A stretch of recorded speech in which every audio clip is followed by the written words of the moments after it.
wabarakatuh. Bismillahirrahmanirrahim. Alhamdulillahilladzi akrama man ata'ahu wattaqah wa adalla man khalafa amrahu wa asah. Wassalatu wassalamu ala man la nabiyya ba'dah, Sayyidina Muhammad ibn Abdillah wa ala alihi wa sahbihi wa mawalah, amma ba'd. Ingkang kula hormati para kiai, para alim, para ulama, para sepuh, bini sepuh, nggih ingkang kula hormati jamaah al khairat, khususipun Baji Muslih, Sahibul Hajah Bapak Budi Wiyono, Ibu Dewi Sulistyawati, sedaya mugi-mugi tansah pinaringan rahmat lan ridhanipun Allah Subhanahu wa taala. Amin Allahumma amin. Jamaah ingkang dimulyakaken Allah, pas mahalul qiyam wau kok kula mireng siiranipun wahdina nahjas sabili kaibihi nus'at wa nursat. Yo tak nggih kudu ngaji kok mathuk kalau ngoten wae. Ketoke kok mathuk. Wahdi ya Allah, jenengan kei hidayah, kei petunjuk na ing kita nahjas sabili ing dalan kang pas. Lah nyapa kok awake dhewe nyuwun petunjuk dalan sing sae kaibihi nus'at wa nursat, supaya kelawan dalan sing bener mau awake dhewe niki kagolong tiyang kang bejo, kagolong tiyang kang oleh pitulungan, nursat pituduh. Kan ngoten intine. Intine lah awake dhewe niki lak kaibihi nus'at wa nursat, pingin bejo.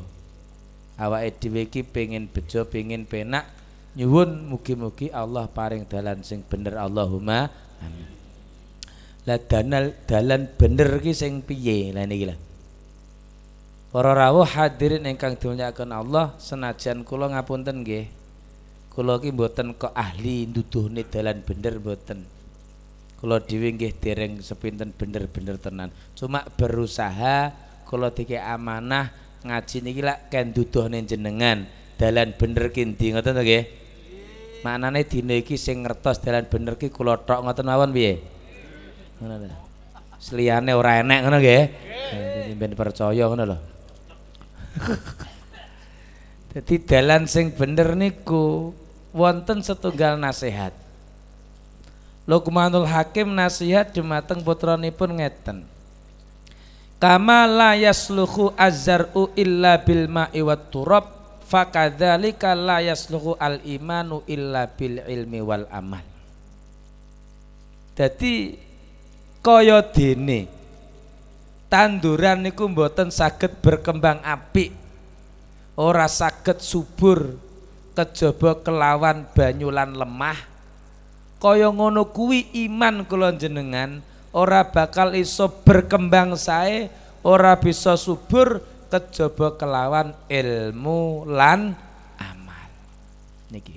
Jadi moga kita kaji, kita fahami, contone jelas. Jenengan nek ningali tanduran, wau kak liwat sabin nih wau. Sami melengak pari mboten? Nggih.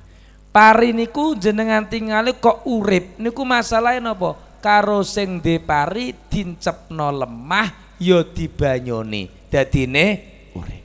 Iki saumpama, iki tembung saumpama. Misale kok bar ngurit karo sing duwe pari meng uritan pari mboten dincepne lemah, didekek ning galengan tok. Iki kira-kira urip napa mboten? Dikek galengan niku lho. Lah nasibe uritan piye? Garing. Lah nek garing ora urip berarti tujuan kula jenengan pengin panen mboten sida panen mergo tandurane garing.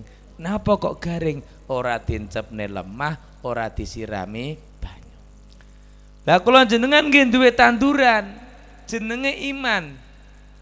Iman niki tanduran kula jenengan. Nek pengin urip tenan imane siji kudu seneng golek ngilmu, nomor loro kudu seneng ngamal. Iman ora digé golek ngilmu, iman ora digo ngamal, suwe-suwe yoga sing banter nek garing yo nek mati ra kenek dipanen. Para rawuh hadirin ingkang dimulyakaken Allah, tak ngadeke senajan 40 menit. Pun kula terusne malih. Dadi ngeten Bapak Ibu. Tanduran iki rena loro. Enek tanduran sing dipanen ning donya. Enten tanduran tapi panenane besok ning akhir. Tanduran donya dirumat diragati supaya panen kanggo ning donyane. Tanduran akhirat yo ayo dirumat diragati supaya besok ning akhirate panen. Pun kula tanglet dhumateng jenengan. Cara jenengan iki padha tandurane, wi namung pengin panenan donya tok napa nggih pengin panenan akhirat besok niku? Donya ya panen, akhirate ya. Ampun kula terangno neh. Nek tanduran donya niku konsumsi jasad. Tanduran akhirat niku konsumsi roh. Jadi ini kudu difahami. Tanduran donya iku akhirnya tukul dadi niki. Napa niki? Uduh, gedang kok rupane ngene. Lah ya gedang nek wis dadi ngene iki jenenge apa? Aku ngerti nek gedang. Pisang coklat ya ngoten nggih. Wong jenenge ngolah ngaleh. Ora mangan ngaji kok mangan kapan rampunge. Niki konsumsi jasad. Jenengan nek luwe mangan niki wareg. Lah, padahal tiyang niku nalikane jasate luwe, wi nek gak golek panganan, piyambake ra iso turu, bingung, Pak. Tiyangku aneh, nek kapan wetenge luwe golek mbuh apa greseke saaneke dipangan. Dadi nek sing luwe jasad. Tapi kena apa nek roh luwe, wi kok padha ora golek-golek. Lho, ora krasa luwe.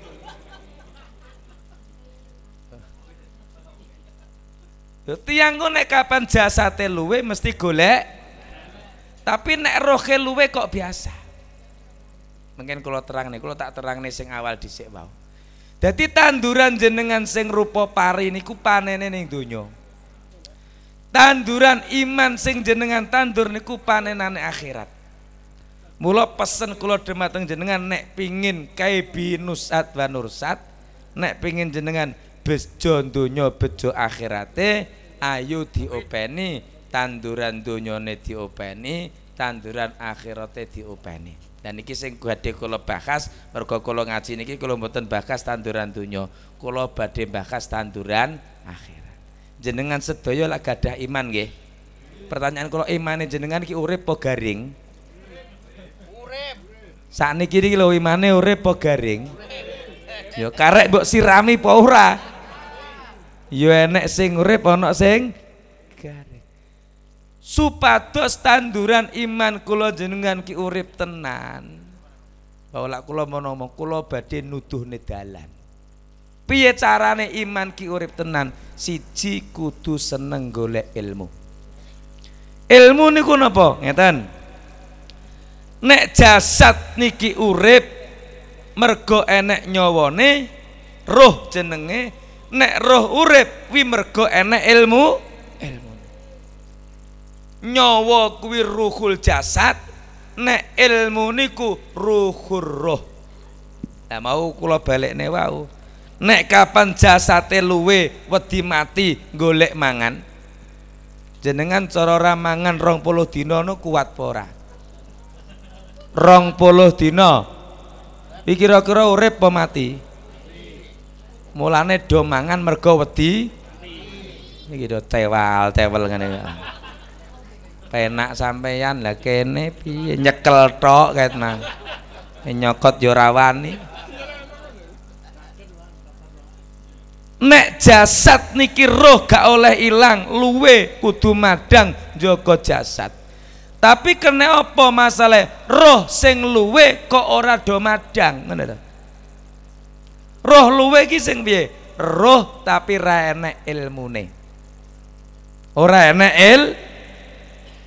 Lah wong kuwi nek kapan ilmune dhuwur, ilmune pinter, ki rohe niku uripe hebat. Nek kapan uripe hebat ya padha jenengan, nek wetenge wareg ya semangat, apa-apa enteng, semangat, tapi nek wetenge luwe ya nglentro aras. Wong sing rohe urip mergo enek ilmune, dijak ngamal ya enteng. Salat ya enteng, dijak ngeten niki solawatan ki ya enteng.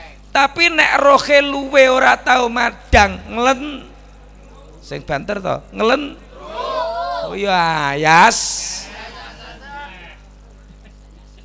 Jak salat ya ayas-ayas. Jak ngene iki neh lah kuwi apa kuwi ngono. Mergo rohe mati. Mula para rawuh hadirin ingkang dimulyakaken Allah. Dalam rangka njaga tanduran iman niki awake dhewe kudu seneng golek ngilmu, ya kudu seneng amal soleh. Insyaallah kula yakin nek panjenengan niki ngaji ning gone Al Khairat iki ngamale ya jelas, golek ilmune ya jelas, mula tandurane do urip-urip. Nek tanduran iman jenengan urip ora usah samar, besok ning akhirat mesti panenane apik mergo tandurane apik, ngono lho. Nek tandurane garing panenane ya ora panen. Peneng panenan garing. Para rawuh hadirin ingkang dimulyakaken Allah. Iki wektu kula mergo mung 40 menit. Kok sampean sing ngabani ya? Aku kapan delok jam ra penak. Lho ngapunten lho nggih. Enten pertanyaan, Pak. Pertanyaan sing ditangkletne dumateng sahabat Abu Dzar Al-Ghifari. Sahabat Abu Dzar Al-Ghifari nanti tangklete ngeten. Ayyunas an'am. Sinten manungsa sing penak pol niku sinten? Mboten namung penak lho. An'am ku penak pol. Namung penak ngono iki jenenge naim, iki penak. Iki an'am.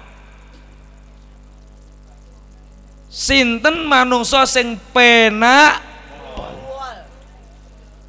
Saderenge kula tangkletne jenengan, cara jenengan niku jawabane napa niku? Manungsa sing penak pol niku cara munggo jenengan. Nek jenengan kan pandangannya kan pandangan jasad, dudu pandangan roh. Pandangan jasad. Nek munggo jenengan penak pol ku piye? Mesti penak pol ya ngeten iki. Nengok-tengok, ngopi ya to, ora ndek utang, duwite akeh, bojone ayu. Apa neh? Ora awak waras wis ngoten niku to. Enek-enek wong uripe mok tengak-tengok apa enak, tengak-tengok dhuwit ya turah, bojone ya penak ora? Oke lho. Penak kuwi pandangan jasad. Pandangan jasad. Nek jasad kula jenengan ya ngoten niku nilene. Pokoke nek mbok salat apa ora penting. Sing penting duwite akeh, mobile apik. Mboten tiyang mriki nek enek wong ning masjid padahal montore elek ra ndek dhuwit dilem ora. Ki lho penak pol enek ora meneh ngono. Mboten enten pandangan jasad. Nah, jawabanipun sahabat Abu Dzar Al-Ghifari nalikane ditangkleti. Nah, nek Abu Dzar Al-Ghifari ku pandangan roh. Pandangan iman, pandangan roh. Napa jawabanipun? Jasadun fit turab aminun minal adzab muntadzirun lisawab. Niki tiyang sing diarani penak pol. Sampan setuju ra setuju, nek aku setuju. Aku ora butuh persetujuan sampean. Ngoten nggih? Ngono kok penak, ora masalah. Pandangane beda kok. Niki pandangan roh, jenengan pandangan Tapi nek iso yo jasate penak, rohe yo. Tapi pandangan niki sahabat Abu Dzar Ghifari nderasane nek diangen-angen bener tenan. Wong sing penak pol wong sing jasate wis ning jero lemah. Siji jasate wis ning jero lemah, tur ning kono aman sangka siksa. Di samping niku muntadzirun lisawab, ngenteni ganjaran swarga. Ngenteni dia dikabari santai besok bakal pikantuk swarga. Nah, mulanipun kula terusne malih. Dadi ngeten nggih. Santai mawon cek banter swara kula. Kula terusne malih. Jadi selama jasad kula jenengan dereng ning jero lemah, urung diarani penak pol, jek penak ngono ae, tapi urung nganggo kula tangklet jenengan. Misale jenengan kining donya iki awake sehat apa-apa duwe, tapi mergo imane garing mengorang ibadah, akhirnya ning alam kubur sampean kena siksa. Terus misale kok iki enek wong biasa-biasa ning alam kubur aman, kuwi cara jenengan ngono milih ndi? Milih ndi? Biasa atur aman. Wis ngene-ngene iki ae tapi besok lah ngono lho, maksud kula ki ngono kuwi lho. Berarti wis mlebu nggih nggih. Lah carane aman piye wis ngerti apa urung? Lho. Nek pengen aman ning alam kubur ngene ku wau, imane dirumat, seneng golek ngilmu ya seneng ngamal saleh, kuwi wong sing aman. Dadi besok teng alam kubur iku kok dungane Mbah Yai nek tahlil lho Kang. Allahumma ij'al qabrahu raudhatan min riyadil jinan wala taj'al qabrahu khufratan min khufarin niron. Kan ngoten namung kalih. Ya Allah, jenengan dadosne kuburane Pak nika kados dene taman saking taman swarga, nyaman. Ampun jenengan dadosne kuburane kados dene jurang saking jurang neraka. Dadi besok ning kuburan niku rena loro Kang. Siji penak kaya taman surga, nomor loro ora penak kaya jurang neraka. Lah kantun jenengan. Lah piye Pak sing penak? Sing penak kuwi mergo tanduran imane diopeni, dadi pas ning alam kubur panen.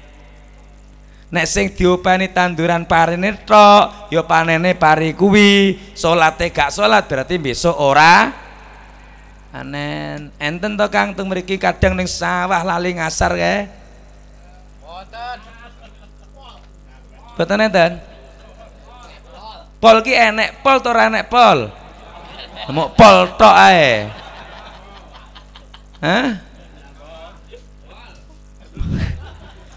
Nek niku berarti sampean ngopeni tanduran donyane bakal kelangan tanduran akhirate. Insyaallah nate kapan pun nate kula jelasne. Ngeten. Al akil al musab nek sampean tak. Wong akal sing pilihane bener. Wonge padha diakale, tapi masalah siji milih bener, nomor loro milih salah. Kadang milih salah, rumangsa bener. Iki lho sing repot. Dadi kula jenengan iki dituduhne, enek dalan bener, enek dalan salah. Kula jelasne. Sing jenenge dalan bener niku. Nah niki dalan bener niki ya. Kanggo wong luwe maksudnya. Niki wingko babat. Apa nih? Wingko babat to? Nah, engko saiki santai, entek aja samar. Nek rantek kresek ya enek lah. Pun kula terus nih ben gak. Dadi ngeten Kang, kula ibu-ibu sing teng mriko. Dadi pilihan sing bener kanggo awake dhewe ku piye? Ngene lho. Bangono omah kuburanmu sadurunge awakmu mlebu kubu. Kuwi pilihan bener. Dadi awake dhewe iki sadurunge besok mlebu kuburan, sakniki omah sing calon ape dinggo niki ndang dibangun. Kuwi pilihan bener. Kula mboten nyalahne Bapak Ibu ning donya bangun omah apik, monggo. niku dhuwit-dhuwike dhewe. Tapi iling manggon ning omah sing ning donya apik iki ora suwe mesti bakal ditinggal pindah manggon omah ning alam kubure. Maknane kula ngelingne ngeten, ndelalah omah ning donyane apik dak lali bangun omah kuburane. Lha iki lho, mesakne omah sing dibangun sampai ora salat wau boyok sampai kecetit, pikiran mumet, ngridit kaya mbuh gitu, dadi dinggoni suwe-suwe ditinggal pas wong ning alam kubur sing manggoni sapa? Omah sing ning donya niku ahli waris. Sing lara sapa? Sing rekoso bangun sapa? Tukang. Duh, ora salah sampean. Sing rekoso bangun tukang. Sing mumet bayari tukang sapa? Tukang. Ya ayo mbok bantah iso Kang masalah ngono kuwi. Enteng nek mau ngono kuwi aku ya. Enteng. Ya sing kesel tukang iya lah sing mumet bayar. Mbon kula terus nih. Maknane monggo Kang. Jenengan ning donya omahe apik monggo. Tapi omah sing ning alam kubur ki bangunan sing luwih apik. Jenenge wong pindah kuwi jalukane pindah kok kene ning rono nggon sing dipindah luwih apik timbang sing saiki di. Contoh jenengan ki misale ning luar Jawa kono pengen pindah ning Jawa kene gitu nggih. Nah, ketika pengen pindah kan mesti sampean mikir panggonanku ndi sadurunge pindah ben penak tak bangune dhisik.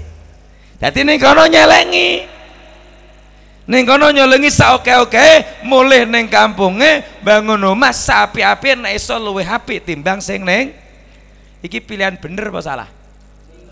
Saiki nek ngene ana wong ning luar Jawa kono duwe mbangun ning kono apik, dhuwit dientek-entekne ning kono. Barang dhuwit entek ning kono mulih ning Jawa ora nggawa apa. Nah, terus bangun omah akhirnya namung pring gedhek ngono. Kira-kira piye? Kuwi pilihan bener apa salah? Udan-kudanan gitu panas padahal omahe kono sing ditinggal mening. Kira-kira wong padha ngrasani apa ora? Cara wong kene padha ngrasani ora kira-kira? Alah kabeh lambe lho muni. Kabeh lambe. Lah iya jirine kono omahe magrong-magrong, ya Allah ning kene kok mesakne men omahe pring. Melas kucing mlebu lah ngoten niku. Lha iki ngoten sampeyan ning donya omahe muwening magrong-magrong mergo lali gak mbangun omah kubure pindah ning alam kubur ning kono kancane do melas. Ya Allah sing ning donya biyen dilem-lem saiki omahe Allah. Paham mboten niki? Sampun nate mikir dugi mriku napa mboten? Lah terus dereng iki terus piye? Dereng ngerti. Selamat sampean teko ki, Mang. Ya ngapunten lho Kang, ngomongane sing pun sepuh-sepuh lho kula mboten kok meden-medeni lho niki. Nggih lho sing wis suwida, lho omahmu nggone pirang taun, Kas? Nek ora ndang mbok siapno saiki omah kuburane kok dadak-dadak ya ora iso mening. Lah nek omah kono ora nggo tukang-tukange mendem ning kono. Ora nggo tukang, malaikat sing nukangi mening. Oh, aku gampang apa aku mati bareng tukangku ora enek. Beres-beresan mawon gitu nggih.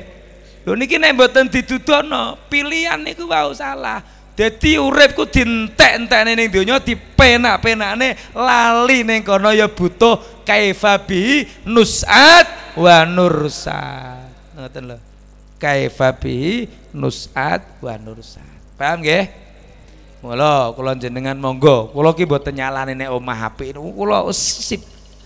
Omahmu apik sip, cuma tak elingne nek omahmu donya wis apik kaya ngene, omahmu alam kubur kudu luweh apik. Wong sing sugih ngibadahe kudu luwih mempeng mergo kulino apik. Lah sing melarat-melarat penak ae.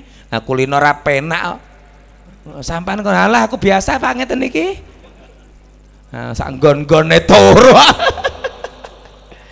Lah sing repot ki wong sugih-sugih niku lho.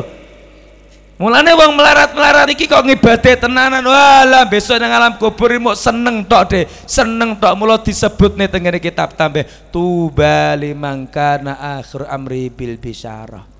Bejo kemayangan wong nalikane akhir uripe dikai kabar bungah. Misale Saidi niku sing Saidi sing elek dhewe ning donya.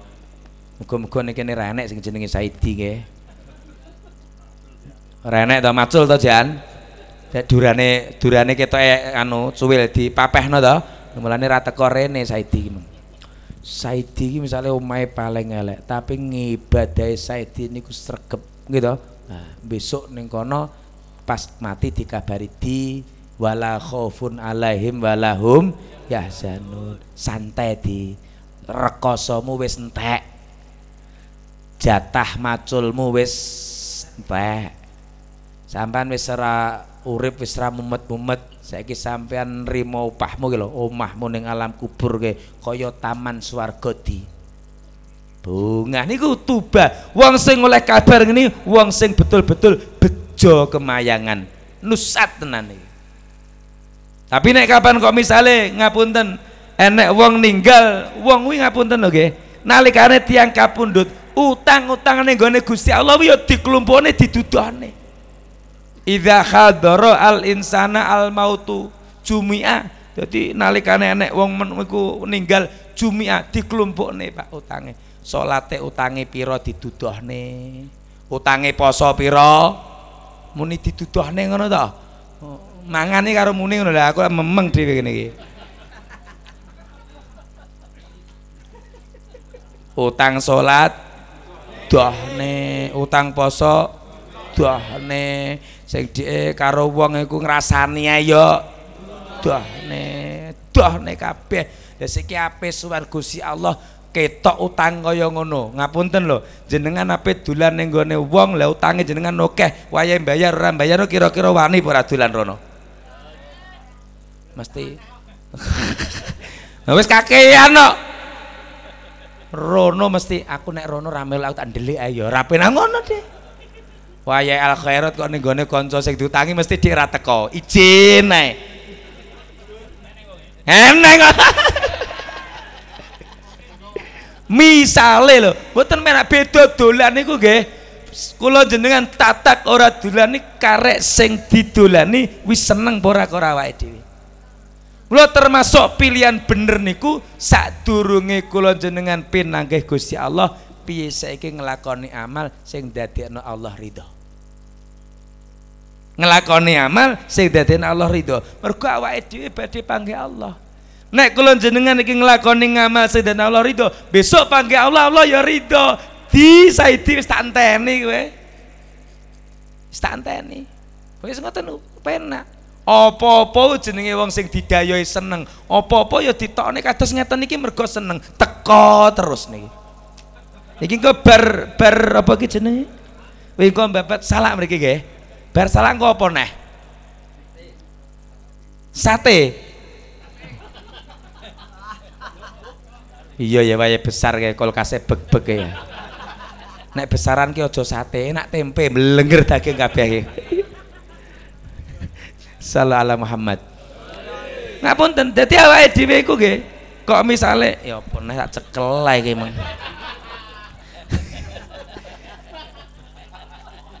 Kelalen Mas aku mik kepengin aku. Tak cekel iki apa luwih gedang. Ya Allah. Dadi awake dhewe niku badhe panggih sedaya badhe. Dadi ngeten, Pak.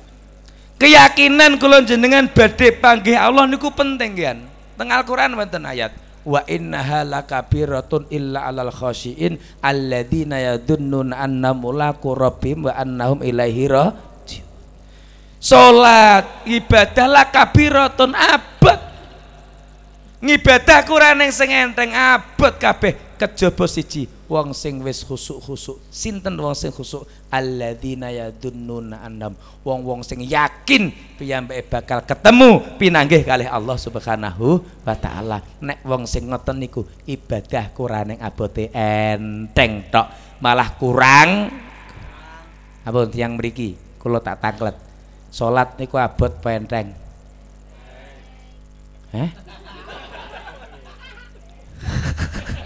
Guyumu ra penak iki wong kene iki berarti iki.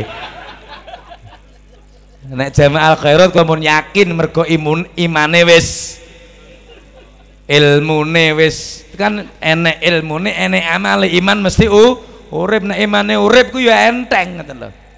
Ibaratnya lemah wis disiram banyu kok. Nah, dadi nek sing mboten kulino abot salat abot poso melok ngeten iki pol. Sing ra kulino, lha sing kulino iki alah dinan karo wis tuwek ngenang. Ngene tak delok iki, Bang. Iki tak delok iki ngowe nek kuwatir ceblok iki lho. Liyane kan tenang to, iki gak ngowe ngene. Tak ingeti ae. Saking senenge. Ora sadar didelok wong iki cara roh fotone no isin kok iki.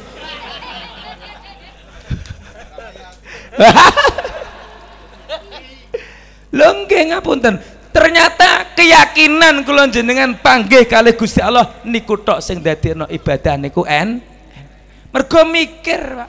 Lah aku nek panggih Allah dalam keadaan kaya ngene iki piye? Ning donya anek loro, taat karo maksiat. Taat dadekno Allah ridho, maksiat dadekno Allah bendu. Mergo napa? Tiang taat kuwi jenenge muhsin, nek tiang maksiat kuwi jenenge musik. Musik. Jadi tenggene kitab napa niku jenenge Tajul Arus. Bahayane maksiat, Pak. Ini terjadi cuma di antara apa? Tabaddulul ismi. Terjadi perubahan nama gara-gara maksiat. Jenengan niki lah ahli ibadah. Iki jenenge sakniki jenenge muhsin. Tapi kok sesuk sampean misalnya ning karaokean berubah jeneng sampean. Musik dadine. Seluanmu ora muhsin tapi musik. Dan muhsin niku inna rahmatallahi qaribun minal muhsinin. Dadi nek pingin diridani Allah ya siji piye taat dumateng Allah, salate ditata, posone ditata, serawunge ya ditata, atine ditata, rohe ditata. Tiang sing ngenten iki besok penangge Allah oleh ridane Allah, bahasane radhiyallahu anhum wa radu an. Wektune entek ro Kang. Wis entek lho jam 10 ngono. Entek wis.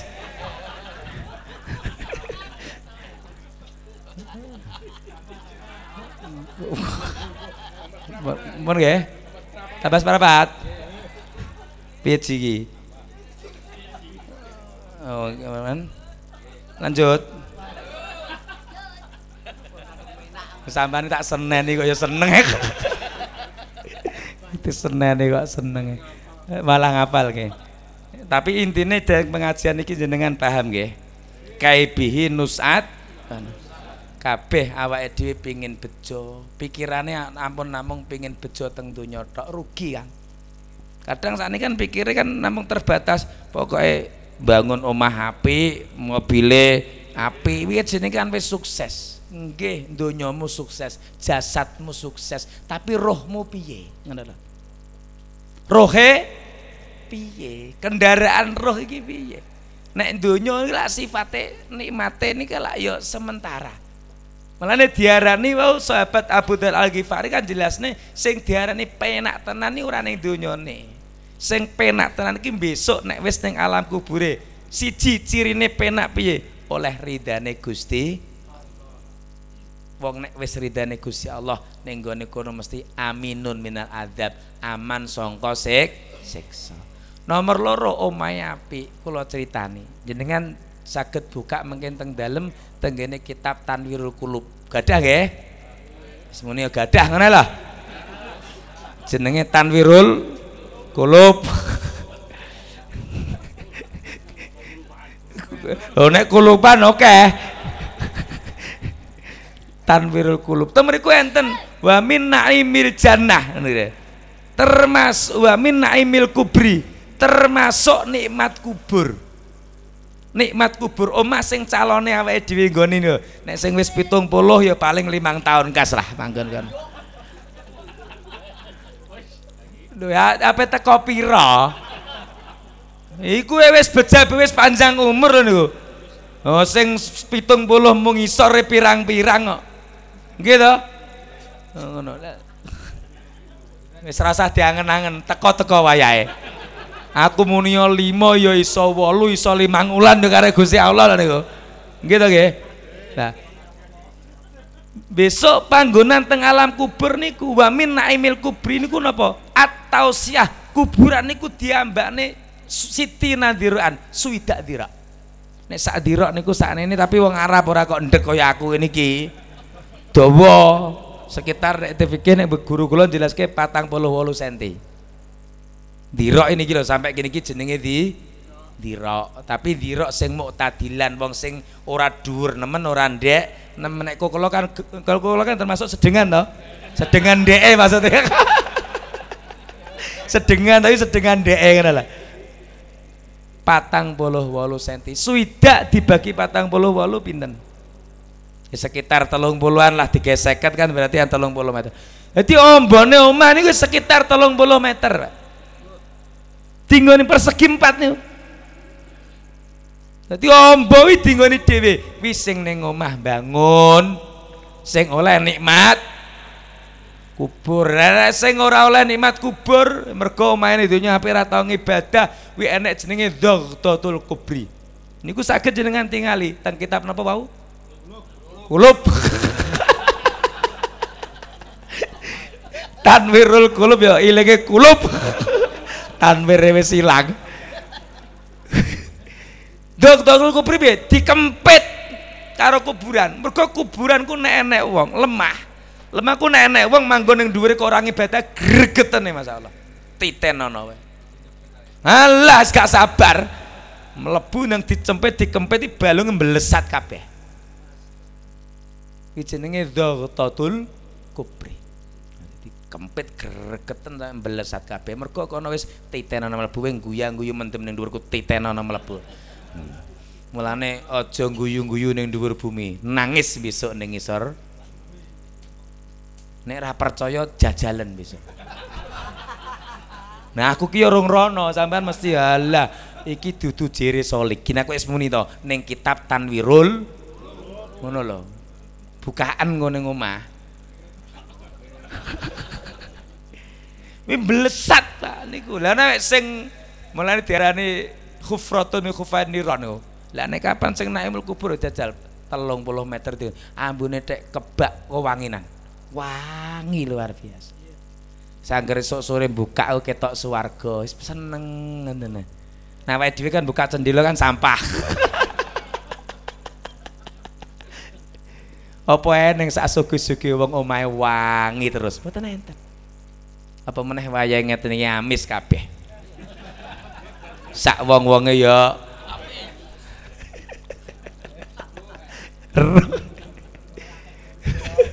ya jelas tuh kiai ra akeh piye.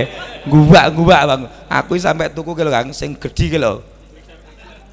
Sing gedhi ki lho Kang, sing freezer apa? Freezer boko sampai tuku kuwi gak muat sih Anas. Semulane rasah gawa ning nggonku kebeken aku. Bingung nek guwak Pak, bingung. Tak gone Jonegoro, tak gowo wingi. Malam tak dum rono. Iki enek. Ya Allah ini untu lara gagah ngene. Bakane kuwi enake donya ya sak ngono kuwi bakane. Tapi besok nang akhirat ora enek untu lara mangan daging enak tok pokoke. Enak tok ora enek, Pak. Betul-betul sakniki lak pikir-pikir ape mangan akeh mumet. Ngono, urung mangane wis mumet. Bahkan bojone muni Pak Joko akeh kaya kae lho ngene. Allah. Sesuk karo bojone diancam ngono ae. Tenan ngene aduh ajur ruwet tenan. Wis bar wis ampun. intine ngoten mawon inti saking pengajian iki mboten aja kok kuwi intine awake dhewe kudu paham siji tanduran mau nek ngrumat tanduran donya diriwangi jibek mumet ora enek rabuk jibek ora enek banyu jibek mergo wedi ra panen. Lah tapi tanduran iman kok ora tau jibek. Ora salat yo nyantai, ora poso yo padahal panen pari pirang jam senenge, panen digawa bakul teko yo entek wong utang dhisik. Ngrumat kaya ngono. Nggih to, lah nek tan. Lah. Ngono ora usah diomongke. Pari ra duwe kok. Ya tangga-tangga kuwi lho. Tapi ya tahu tenan. Lah nek tanduran iman iki kok sampai ra dipikir iki tanduran iman iki panene sak lawase lawas. Nandur pisan panene sak lawase lawas. Nek imanmu urip akhire terus jenenge Syu'abul Iman ngepang renorno sampai nek saged maca tengene kitab Qomi Uduyan. Gadah to? Jenenge napa? Doyan. Qomi Uduyan ku sampai 77 pange iman saking gedene iman. Iman ku ngepang, pange ya karewete gedhi apa cilik. Nek imane kuat tenan ya pange akeh, ya salat, ya poso, ya sedekah, ya mesem karo wong renor sampai 77 mboten saged nerangne kula. Ape bar buka dhewe ning kitab Qomi Uduyan. Nek iman sampean kuwi engko urip tenan ngepoh tenan niku lho jenenge nus'at wa nursat. Bejo awake dhewe, bejo donyane, bejo akhirate. Ning donya penak omahe apik, alam kubur ya penak omahe apik, akhirat ya penak, jenenge penak terus. Mekaten nyuwun ngapunten saged kula. Assalamualaikum warahmatullahi wabarakatuh.